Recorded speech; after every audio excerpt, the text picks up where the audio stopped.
Good morning my future doctors. तो कैसे हो आप सब? आई होप आप सब अच्छे होंगे। आज हम बात करने वाले हैं हमारा बायोलॉजी का सेकंड चैप्टर के बारे में, जिसमें हम पढ़ रहे थे गैमेटोजेनेसिस। गैमेटोजेनेसिस में हमने एक टॉपिक को कवर कर लिया था जो था हमारा स्पर्मेटोजेनेसिस। आज हम सेकंड टॉपिक को कवर कर रहे हैं जिसका नाम है oogenesis। oogenesis क्या होता है, आज हम इसके बारे में डील करेंगे।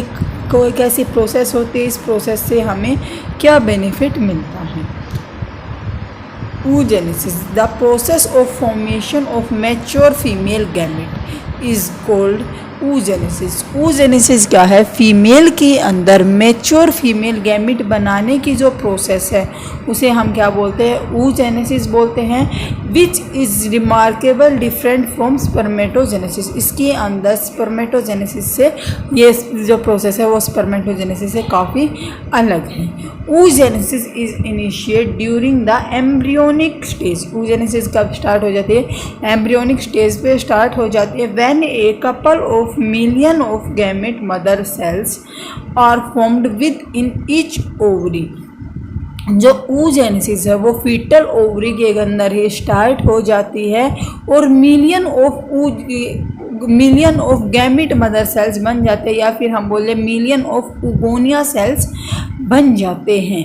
No more oogonia are formed and added after birth. जब बेबी का बर्थ हो जाता है, जब फीटस बोले या फिर जो फीमेल बेबी है उसका जब बर्थ हो जाता है तो उसके बाद कोई भी ओगोनिया सेल की फॉर्मेशन नहीं होती, कोई भी गैमेट मदर सेल की फॉर्मेशन नहीं होती। The cells start division and enter into prophase 1 of meiotic division and get temporary arrest at the stage of primary oocyte। जो प्राइमरी oocyte की जो स्टेज आती है उस टाइम पर इस जो डिवीजन हो रहा है, जो सेल की फॉर्मेशन हो रही थी, जो ओगोनिया की फॉर्मेशन हो रही थी, उसे अरेस्ट कर लिया जाता है प्रोफेज 1 के डिप्लोटिंग स्टेज पर।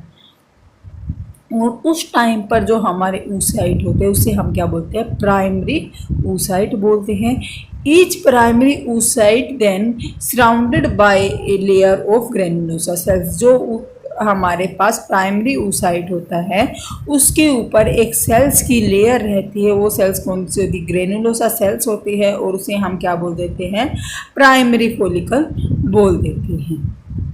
In liver, a large number of follicles degenerate during the phase from birth to puberty। जब जो फीमेल बेबी है उसका जब बर्थ हो जाता है और उसके बाद जब प्यूबर्टी आती है उस टाइम तक लार्ज नंबर में जो फोलिकुलर सेल्स थे वो डिजेनरेट हो जाते हैं। हमने पढ़ा था मिलियन ऑफ सेल्स बनते हैं और लास्ट में जब हमारी प्यूबर्टी एज आती है तो उस टाइम पर 6,000 to 80,000 तक हमारे जो सेल्स है वो लेफ्ट रहते हैं ओवरी के अंदर। The primary follicle get surrounded by more layer. जो प्राइमरी फोलिकल हैं वो सराउंडेड होता है more layer of granulosa cells and a new theca. और उसके ऊपर क्या आती है? एक नई थिका की लेयर आ जाती है जिसे हम क्या बोल देते हैं? सेकेंडरी फोलिकल बोल देते हैं। इसके बाद आता है the follicle soon. The secondary follicle soon transformed into tertiary follicle. जो हमारा सेकेंडरी फोलिकल होता है वो ट्रांसफॉर्म्ड हो जाता है टर्शियरी फोलिकल के अंदर, which is characterised by a fluid filled cavity is called antrum. जो टर्शियरी फोलिकल होता है उसके अंदर एक फ्लूइड फिल्ड कैविटी बन जाती है जिसे हम क्या बोलते हैं? एंट्रम बोलते हैं। And the theca layer is organised into inner theca और आउटर थिका। तो इनर थिका को हम क्या बोलते हैं? थिका इंटरना और आउटर लेयर को theca externa. It is important to draw your attention that it is at the stage that the primary oocyte within the tertiary follicle grow in size and complete its first meiotic division। जो हमारी tertiary follicle sales हैं वो grow करती है और वो अपना first meiotic division complete करती हैं। And then it is an unequal division. जो हमारा फर्स्ट meiotic डिवीजन जब कंप्लीट होता है तो ये कैसा होता है, एक अनइक्वल डिवीजन होता है जिसका रिजल्ट होता है in the formation of large haploid secondary oocyte and a tiny polar body. क्या बनते हैं, एक लार्ज सेकेंडरी oocyte बनता है और एक टीनी पोलर बॉडी बन जाती है। The secondary oocyte retain bulk of the nutrient rich cytoplasm of the primary oocyte। जो हमारा सेकेंडरी oocyte होता है उसके अंदर जो प्राइमरी oocyte था उसका लार्ज अमाउंट में साइटोप्लाज्म रहता है। Can you think of any advantage for this? क्या आप सोच सकते हैं कि उसका क्या एडवांटेज रहा होगा? Does the first polar body born out of first meiotic division further or degenerate? At the present, we are not very certain about this. The tertiary follicle further change into mature Graafian follicle। जो tertiary follicle होता है वो mature Graafian follicle में change हो जाता है। एंड द secondary oocyte formed a new membrane is called zona pellucida. जो हमारा सेकेंडरी oocyte है वो एक नई लेयर रिलीज करता है जिसे हम जोना पेलुसिडा बोलते हैं। और तब हमारा जो टर्शरी फॉलिकल है वो किस में कन्वर्ट हो जाता है, एक ग्राफियन फॉलिकल में कन्वर्ट हो जाता है। Now Graafian follicle more now rupture to release the secondary oocyte। जो हमारा ग्राफियन फॉलिकल है वो रप्चर हो जाता है और वो रिलीज कर देता है सेकेंडरी oocyte को जिसे हम ओवम भी बोलते हैं। From the ovary. कहाँ से रिलीज करता है, ओवरी से रिलीज करता है। By the process of ovulation. कौन सी प्रोसेस से रिलीज करता है, ओवुलेशन से। Can you identify major difference between spermatogenesis and oogenesis? क्या आपने जो अब oogenesis वाला जो टॉपिक पढ़ा है इससे आप स्पर्मेटोजेनेसिस और oogenesis में क्या डिफ्रेंशिएट कर पाए हैं? देखिए हमारा जो oogenesis होता है और जो स्पर्मेटोजेनेसिस होता है उसमें क्या डिफरेंस होते हैं। अगर हम oogenesis की बात करते तो ये at the time of puberty start हो जाता है और ये क्या बना लेता है, मिलियन ऑफ ओगोनिया सेल्स बना लेता है। बट जब फीमेल फिटस का बर्थ हो जाता है तो उसके बाद जो सेकेंडरी oocyte है या फिर हम बोले जो ओगोनिया है उसका meiotic डिवीजन को अरेस्ट कर लिया जाता है प्रोफेज 1 के डिप्लोटिंग स्टेज पर।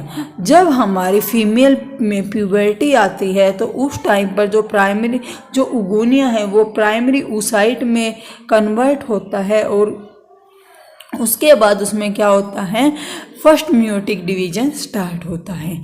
जब primary oocyte first meiotic division करता है तो उससे वो क्या बनाता है, सेकेंडरी oocyte बनाता है। और इस बीच जो हमारा प्राइमरी oocyte है उसके अंदर काफ़ी चेंजेस आते हैं। हम बोलेंगे प्राइमरी oocyte सबसे पहले हमारा प्राइमरी फॉलिकल के अंदर रहेगा, फिर सेकेंडरी फॉलिकल के अंदर रहेगा, देन फिर टर्शियरी फॉलिकल के अंदर रहता है। टर्शियरी फॉलिकल ग्राफियन फॉलिकल बनाता है और उसी के अंदर हमारा सेकेंडरी oocyte पाया जाता है। जो सेकेंडरी oocyte है उसमें फिर डिवीजन होगा और वो क्या बना लेगा, ओवम बना लेगा। और उसी के बाद हमारे जो फीमेल है उसके अंदर हम बोल सकते हैं एक मैच्योर ओवम बन जाता है। अगर वहीं हम बात करते हैं मेल के अंदर के स्पर्मेटोजेनेसिस की, तो मेल के अंदर जब प्यूबर्टी आती है उसी टाइम पर स्पर्मेटोजेनेसिस स्टार्ट होती है और उस टाइम पर जो पहली सेल बनती है उसे हम क्या बोलते हैं, स्पर्मेटोगोनिया बोलते हैं। और उसके बाद सेकेंड जो हमारा डिवीजन होता है वो कैसे होता है, माइटोसिस होता है।